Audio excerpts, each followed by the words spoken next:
내가 어쩔 수 없이 택해야 되는 전투는 최선을 다해야 되겠지만 전투를 피할 수 있는 방법이 있다면은 최대한 피해서 간다는 것. 그래서 내 병력을 온전히 보존을 하고 진짜로 싸움을 벌여야 할 때 그거를 쏟아 부어야 한다는 것.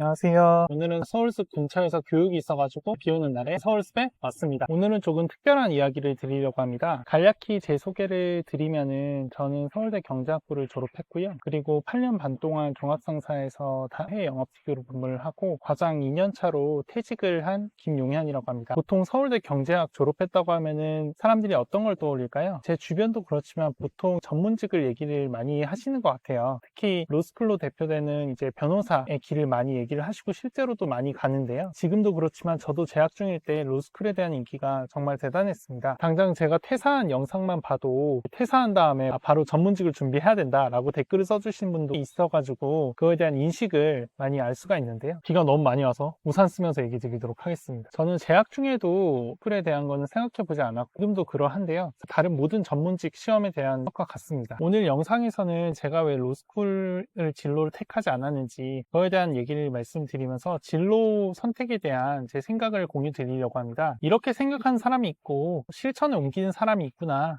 라고 들으시면서 혹시나 사회초년생 분이시나 또는 취업은 했지만은 이직이나 다른 길을 선택하시는 분들한테 조금이나마 경험을 공유한다는 측면에서 도움이 됐으면 좋겠습니다. 역설적으로 저는 대입 이후에 최대한 경쟁을 피해야 한다 라는 신조로 진로를 택해왔는데요. 그런 측면에서 봤을 때 변호사를 선택한다는 것은 더욱 극심한 경쟁에 노출되는 거 아닌가라는 생각에 도전을 하지 않았습니다. 제가 진로를 정할 때 저만의 기준이 있는데요. 그거는 제 동기, 선후배들이 많이 가는 진로는 절대 가면 안 되겠다는 생각이었습니다. 결국에는 제가 학교 생활을 하면서 깨달은 거는 제가 정말로 뛰어나지 않고 또 많이 배워야 되는 사람이고 부족한 사람이구나 라는 거를 많이 깨달았는데요. 이제 학교 생활을 하고 수업이나 어떤 동아리나 학회 같은 활동을 하더라도 나보다 뛰어난 사람들이 이렇게 많구나 라는 거를 감탄하게 되면서 오히려 더더욱 많이 가는 쪽은 최대한 가지 말아야겠다라는 생각을 굳히게 됐었어요. 어떻게 보면은 되게 패배주의적인 생각일 수도 있고 어떻게 보면 기회를 찾는 생각일 수도 있는데 이거는 여러분들의 판단에 맡길게요.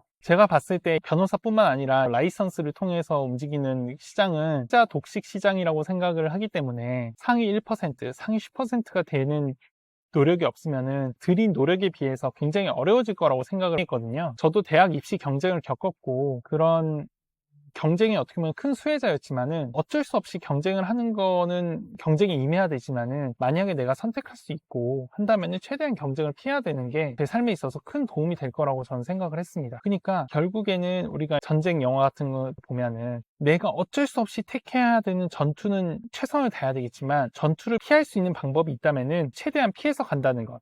그래서 내 병력을 온전히 보존을 하고 진짜로 싸움을 벌여야 할 때 그거를 쏟아 부어야 한다는 것. 그리고 내가 상대방보다 엄청 뛰어나지 않은 이상 전투를 하지 않는 것 이라고 할 수 있는데요. 여러분도 혹시 은하영 전설이라는 만화 애니메이션 아나요? 거기서 이제 경기라고 할 수 있는 양웬리라는 사람이 나오는데요. 어떤 정치인이 어떻게 하면은 전쟁에서 이길 수 있냐, 그 비결이 뭐냐라고 했더니 얘기하는 게 상대방보다 몇 배나 많은 아마 3배인가? 많은 병력만 있다고 한다면은 무조건 이길 수 있다라고 얘기를 해요. 그러면은 정치인이 병력이 많으면 이기는 게 당연한데 좀 다른 전략을 얘기해 줄 수 없냐 했더니 병력이 작은 상태에서 이기려고 그거는 병력을 모으지 못한 패자들의 변명일 뿐이다 뭐 이런 식으로 얘기하는 게 있거든요. 그런 식으로 나에게 맞는 전장을 선택해야 된다라는 생각에 변호사의 길을 도전하지 않은 것 같습니다. 또 요즘에는 팔란티어라는 기업의 창업자로도 유명하고 뭐 페이팔 창업 멤버로도 유명한 피터 틸이 쓴 제로 투 원이라는 스타트업계의 바이블이라고 불리는 책이 있거든요. 제가 그거를 감명 깊게 읽었었는데 거기서 얘기를 한 게 경쟁을 하지 말고 최대한 내가 독점을 할 수 있는 방향으로 가야 된다. 즉 시장을 잘 선택해야 된다. 라는 말도 있어가지고 그것 때문에도 최대한 경쟁을 하지 않는 쪽을 제가 선택을 했던 것 같습니다. 비가 좀 덜해져가지고 다시 우산을 접겠습니다. 한 가지 또 뭔가 이런 라이선스를 택하면은 그 직역에서만 일을 찾게 되는 경향성이 보이게 될 것 같아서 그랬거든요. 경제학에서는 매몰 비용이라는 게 있는데요.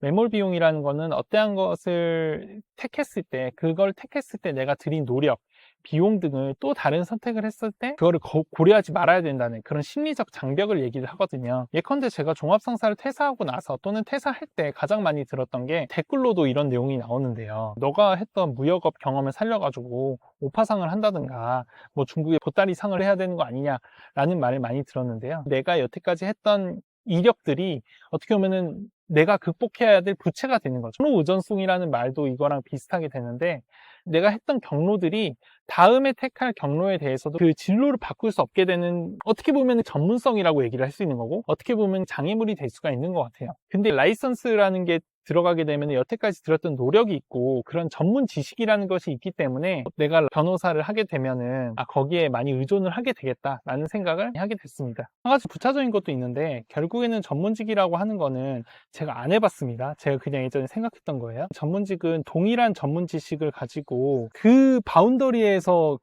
경쟁자들과 경쟁을 해야 되는 거잖아요. 그렇기 때문에 전장이 정해져 있다는 느낌? 그러니까 조건들이 다 똑같은 상황에서 어떻게 나를 마케팅할 것이냐, 그게 되게 어렵다고 저는 생각을 했어요. 오늘 제가 뭐라고 변호사가 못된 이유에 대해서 영상을 만들어서 말씀을 드렸는데요. 제가 20대 초중반에 첫 진로를 결정을 할 때 했던 생각을 공유를 드리는 거고, 지금도 막 크게 변하지는 않았어요. 결국에는 능력도 못돼서 변호사가 못된 제 자기 합리화라고 말씀을 드려도 될 것 같고요. 제 이야기가 도움이 되실지는 모르겠지만 진로를 선택할 때 뭔가 이렇게 진로 선택한 사람이 있구나 라고 생각을 해주시면 될 것 같습니다. 앞으로도 제가 배우고 느끼고 성공하고 실패했던 예전의 과거 그리고 현재에 대해서 계속 이 유튜브 채널에서 공유를 드릴 거니까요. 많이 지켜봐 주시고 관심 가져주셨으면 좋겠습니다. 제 이야기가 궁금하신 분들은 구독 부탁드리고요. 이렇게 긴 얘기 들어봐 주셔서 감사합니다.